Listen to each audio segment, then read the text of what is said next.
Hi everyone, thanks for joining us. My name is Priya Natarajan. I'm the founder and CEO of HomeKasa, a self-service property management software.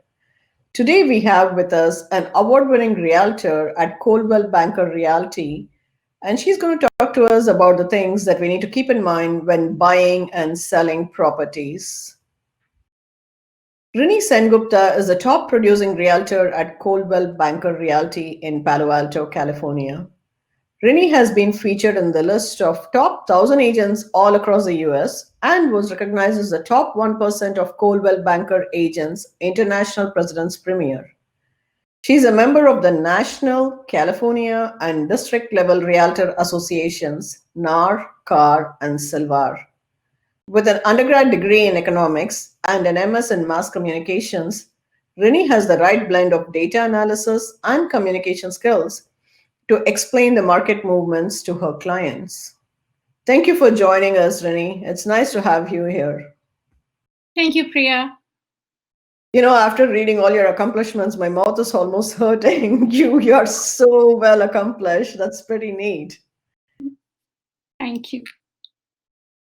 Okay, so congratulations on staying on top of your game. You're clearly a seasoned veteran in real estate, and our audience is going to benefit a lot from having you here and hearing your perspective. You help people with both first time homes and investment properties. What are some of the things that buyers should consider for an investment property? Buying an investment property is not necessarily the same as buying your forever home or even your first home. Yeah, I that's what I try to coach my clients because everybody goes in with could they live in that house, and then that's not the equation that we need to be thinking about. So it has to be less emotional and more numbers driven. There's typically two things to look out for. One is whether it's going to be cash flow positive or whether appreciation is the goal. For example, here in the Bay Area, you may not be able to get a cash flow positive house unless you're buying it with cash. But appreciation could be one of the goals, which is an ease of being able to take care of your property.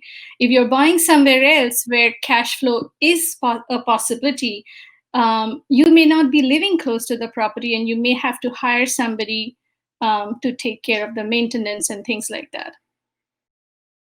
Okay. Yeah. I mean, when you walk through a house, you almost always envision you living in the house, right? That does help people see whether it is the right flow, whether it is laid out correctly, whether the walls are in the right place, and so Yeah. on. But I guess that's quite an emotional thought Yeah. process, and that doesn't Right. necessarily apply for investments. Right. Yeah, and California is a challenging market to buy investment properties in. Do you recommend people to look for investment opportunities in California, or do you think they should? I mean, rather, my question is, do you think they should focus on appreciation or should they focus on cash flow in your You know, perspective? everybody has different goals. I typically do not advise the client on the goal. I want my client to decide what is their goal. And I always think appreciation should be given more importance than cash flow because all these are long term investments. So, but again, what I'm saying is my vision. It may not be somebody else's vision. So if I were buying, I would look at appreciation more than just cash flow positive. Yeah, And and I'm not a CPA, but a lot of the costs can be, written off. So maybe before making the purchase decision, people should consider talking to a tax advisor so that they have a list of what are the things that can be, exempt. yeah, absolutely. There is a depreciation bucket, and then there is also another bucket where you can reduce some of the investments that you make and so on. So by the time you make all those deductions, it Yeah, may not look as bad as it looks with plain numbers right before taxes. exactly. Yeah. And plus, for the market we live in, we don't have much of a choice unless you want to go remote in investments. Right, right, Yeah, some markets are expensive. That's just the way things are. right. Sometimes when you're shopping for investment properties, the unit may already come occupied with tenant, and other times it's vacant.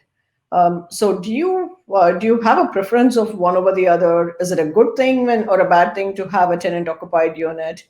And what do you think the buyer should keep in mind if they're buying a tenant occupied unit? I think again, it's something that the buyer needs to decide if they can take it on. But the good thing about having a tenant there is you don't. It's you start earning from the first day, right? So if it's possible, I would say interview the tenant, look into Mhm. their history. I've had clients who actually met the tenant because it was the Bay Area. It was something they could do Mhm. where we had an estoppel agreement and everything, but they still went and met the tenant and kind of checked what kind of vibe they got and decided if they are willing to proceed with it. So Mhm. um, if you do end up buying something with a tenant, there is paperwork that protects you. But again, sometimes people are afraid that what if, especially with COVID, that has been an issue where tenants are unable to make payments and then eviction becomes a big issue. So again, this is such a broad spectrum. It's very hard to really advise without knowing specific situations. Mhm. But Okay. I would say it's if you are taking on something like that, it is a good idea to keep every communication trackable. Because if you Mm. had a communication with the tenant and the tenant says something else, tenant rights are very strong rights. So you need to show that communication that, this is what our agreement was. Don't keep anything verbal. Okay, and that's a good point, and I think that's one of the places where HomeKasa comes in. You can track all your tenant communications through the software, and anytime you want to access, you just pull up the entire report or the log of all the communications instead of going and finding them one by one through your emails. Mhm. Speaking of that, like, what do you like about HomeKasa, and why do you recommend it to your customers, Rennie?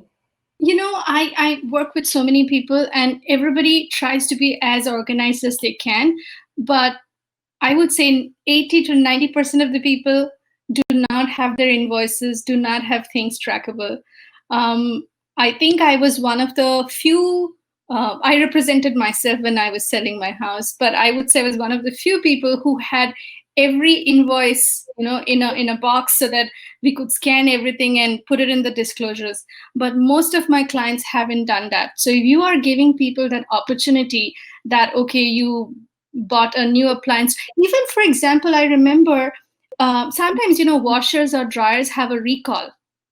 Mm. So even that information that you're supposed to be having, this sticker there or whatever, those little things people can forget something or the other. It's so important to have it in one place so that the next person doesn't miss anything.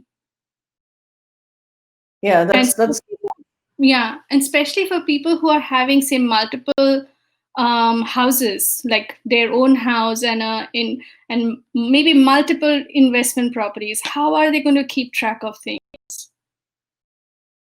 Yeah, it can quickly add up, right? When you have one property, things are scattered here and there. Maybe you even have a shoe box and put all the receipts in a box nicely, but you still have to scan and go through them and find it one by one. And then on top of that, you have these tenant communications to track and find out which property is profitable, which one is not. And then you kind of complicate the problem when you have more than one property or more than one or two investment properties. Things just quickly go out of hand.